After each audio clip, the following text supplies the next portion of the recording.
If you give your opponent's social media team an opportunity to tweet something like this, you must have gone wrong somewhere along the line. And my goodness, did they ever. On Monday morning, one of the best teams in the North Division in the Syracuse Crunch and the worst team in the North Division in the Utica Comets faced off in the AHL. And this game honestly had everything, as Syracuse would open the scoring just 10 seconds into the game with this rocket of a shot by Phil Myers. This was a pretty unlucky play overall for Akira Schmid and the Comets, as the puck deflects off the defenseman's skate before he even has a chance to react to the point shot. But just a few minutes later, Justin Dowling would tie up the game with this incredible no-look between-the-legs bank shot.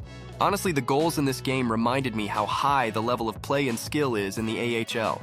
I know it's a tier below the NHL, but my God, some of the plays these guys were making in this game were extremely skillful.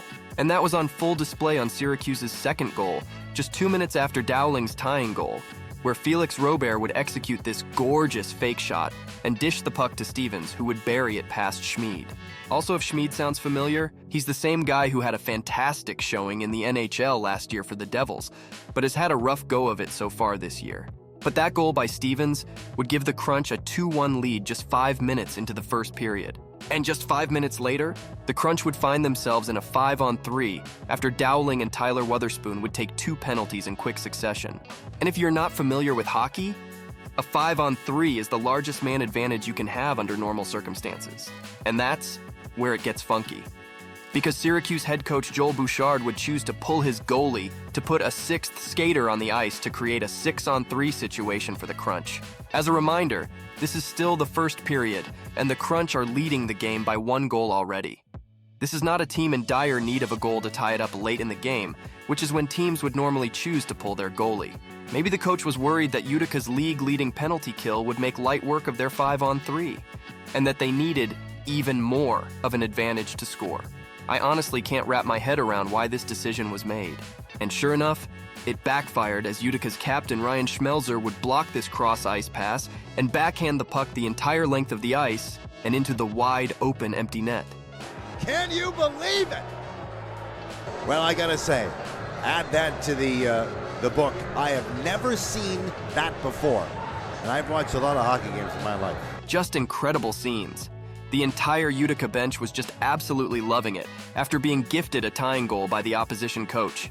And as far as I can tell, this has never happened in the NHL or the AHL before. But the wackiness of this game isn't over just yet.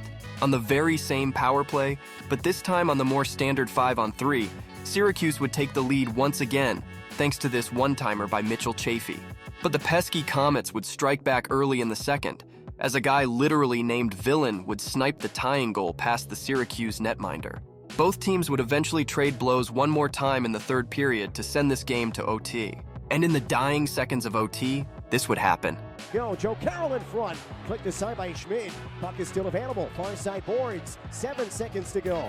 Crunch hounding for possession. It's Grosjean. He kicked it in front. Here's Carroll. He waits and scores! He scored at the buzzer! That's got to be one of the filthiest game-winning plays of all time. This guy literally pulled out the Ronaldo chop to set up the overtime winner. And then the patience by Carroll to not rush the shot and to make this gorgeous move to put it past Schmid, just an all-around incredible way to win the game. And the head coach of the Crunch should honestly buy the whole team dinner, considering this game never should have gone to OT in the first place if he hadn't pulled the goalie, while being up a goal, in the first period and on a 5-on-3.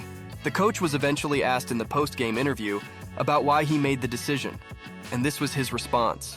Well, we were looking all year to try it because we worked at it, and I felt the setup was perfect for us. You know, if we try something, we want to look at different thing and think outside the box. And the reality is that the ice was good, our guys were fresh.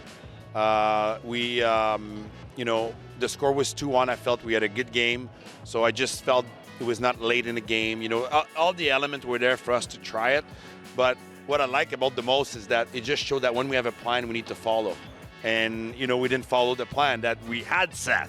And then that's the best way for a coach. And I didn't think we panicked after we knew. We went back and scored a goal. So sometimes, you know, if we would have scored, maybe we wouldn't have that lesson. So sometimes you think it's good. And we were willing to try it at the moment. And my decision was like, to try it and let's see what the outcome is. But we didn't follow the plan. So again, it's something that's very important to the player. And as a coach, I wasn't mad. I was like, good.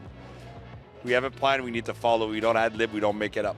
So can we expect to see that maybe another time this season, possibly? It might happen. Yeah, it might. And there's different time for it, especially in the season. And I got to feel where we're at as a team. What's the score? What's the rally? Like in another setting, I probably wouldn't have tried it, ice bath, end of period, because there's little risk into it sometimes, but the risks are there, and it happened today. But it was a perfect storm. We didn't apply it with the puck, and we didn't apply it without the puck. So again, as a coach, I'm laughing, and I'm kind of happy because I'm like, as a player, and I was there, sometimes we think we got to figure it out. We think we got it, but that's why we have a plan. That's why it's a collective sport. Honestly, after listening to that, his rationale kind of makes sense. It's a play he's wanted to practice, probably for end-of-game situations where they're down a goal and have a 5-on-3.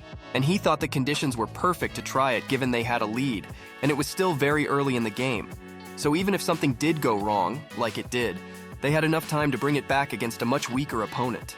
And when he says, what I like about the most is that it just showed that when we have a plan, we need to follow. And, we didn't follow the plan that we had set. I wasn't mad. I was like, good. We have a plan we need to follow. We don't ad-lib. We don't make it up.